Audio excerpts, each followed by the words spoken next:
안녕하십니까, 박사입니다. 중국 항공 방산의 요람 선페이 선양 비행기 공장의 면모가 드러났습니다.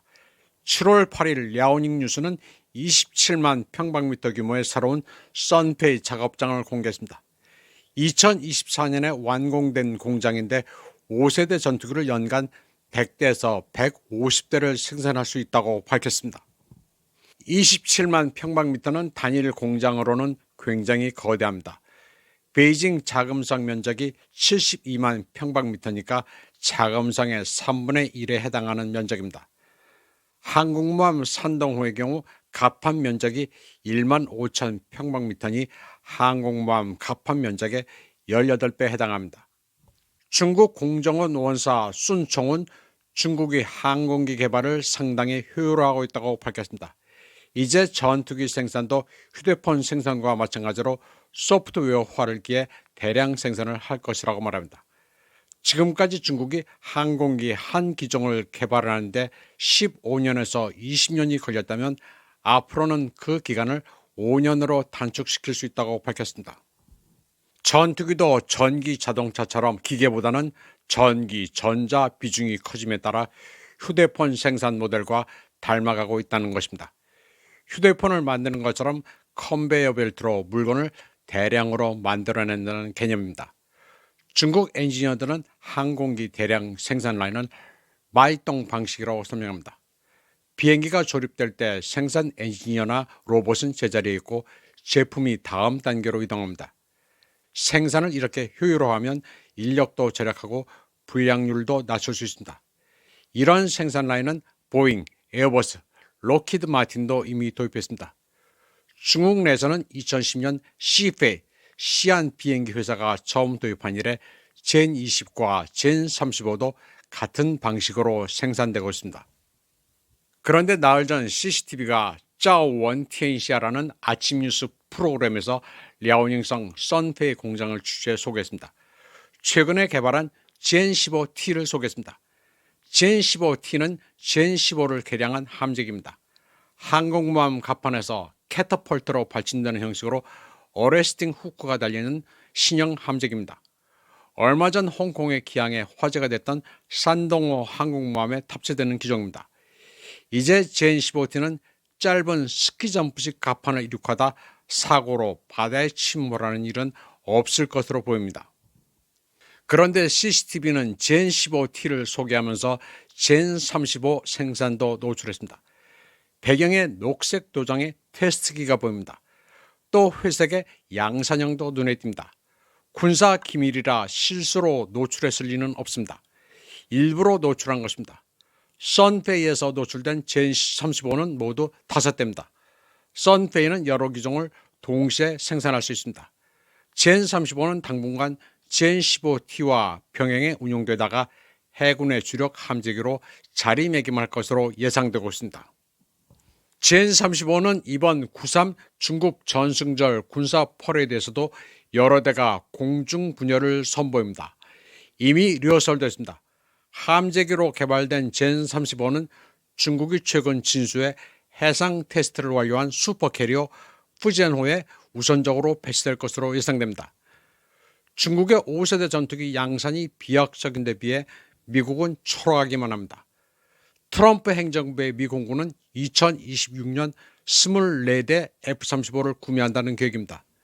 그리고 E-7 조기 경보기 도입 계획을 취소하고 저궤도 유성 레이더 경보 시스템으로 대체하기로 했습니다. 해군 경쟁에도 중국에 뒤지고 있습니다. 새롭게 건조하고 있는 포드급 슈퍼캐리어 케네디호 항모는 기술적 문제로 인도가 계속 늦어져 2027년에 해군에 인도됩니다. 미국의 조선창이 도산하고 있는 새에 중국의 조선업은 세계를 장악하고 있습니다. 전 세계 조선업 캐파의 74%를 차지하고 있습니다. 젠 35는 F-35보다 스텔스 능력이 우월합니다. 레이더 흡수 면적이 F-35가 0.05제곱미터인데 반해 젠 35는 0.001 제곱미터에 불과합니다.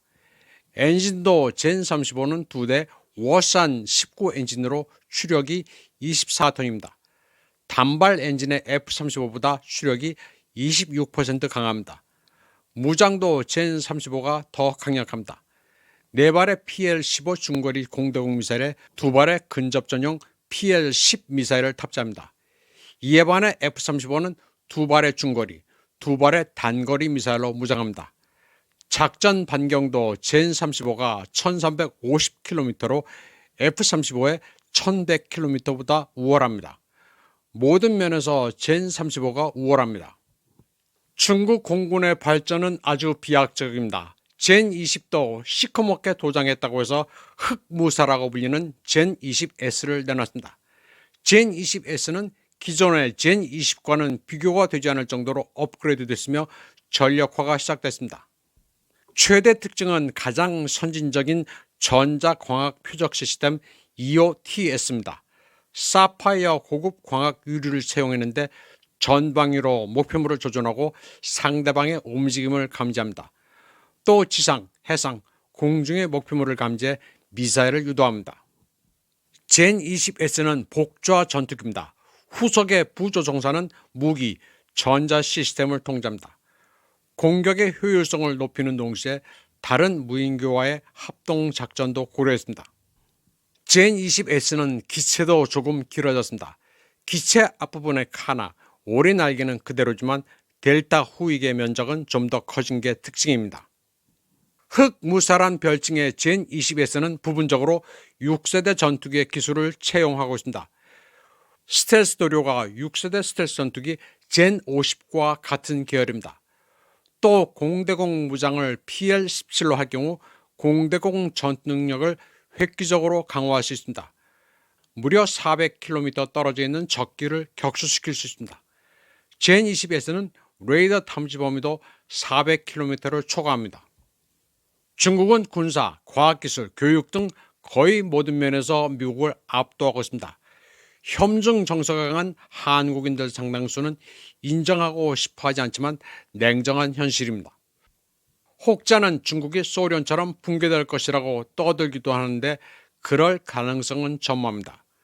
중국은 소련이 왜 붕괴되는지를 수십 년 동안 절치부심하면서 연구해 왔습니다. 그리고 소련 붕괴 모델을 미국에 성공적으로 적용시키고 있습니다. 지금 미국은 중국을 견제하느라 가랑이가 찢어집니다. 뭘 만들든 제조 원가가 천양지차라 경쟁 자체가 안 됩니다. 뭘로 보나 지금 붕괴되는 것은 중국이 아니라 미국입니다. 하드웨어와 소프트웨어 모두 무너지고 있습니다. 특히 중국은 전가의 보도인 히토류를 최강의 카드로 휘두르고 있습니다. 채광부터 재련, 상품화까지 모든 과정을 장악하고 있습니다. 세계 히토류의 92%를 장악하고 있는 중국은 이를 33년 동안 준비해왔습니다. 일찍이 1978년 덩샤오핑은 기술관료 팡이를 부총리로 임명합니다. 그리고 1992년 덩샤오핑은 중동에 석유가 있다면 중국에는 히토가 있다면서 히토류를 전략 자원으로 규정하고 개발하기 시작했습니다. 시대를 내다본 해안이었습니다. 이어 나중에 국무원 총리가 된 원자바오도 히토류 산업을 키웠습니다. 그는 대학 전공이 지질학입니다. 그는 2010년 유럽을 방문하면서 히토류 정책을 자기가 직접 수립한다고 밝힌 바 있습니다. 원자바오도 세계 최강, 최대인 중국의 히토류 서플라이를 구축하는 데 기여했습니다. 지금 중국은 히토류로 논하고 있습니다. 공급을 통제하면서 가격을 마구 올릴 수 있기 때문인데 중국 최대 히토류 공급업체 북방히토공사는 상반기 이익만 지난해 동기 대비 20배나 폭증했다고 밝혔습니다. 게다가 중국 후난성에서는 엄청난 규모의 리튬 광산도 발견됐습니다.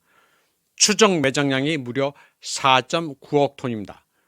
중국은 지금 강국의 조건을 충족하는 모든 것을 다 가지고 있습니다. 중국은 국가 지도자가 누가 됐든 수십 년 뒤를 내다보고 준비합니다.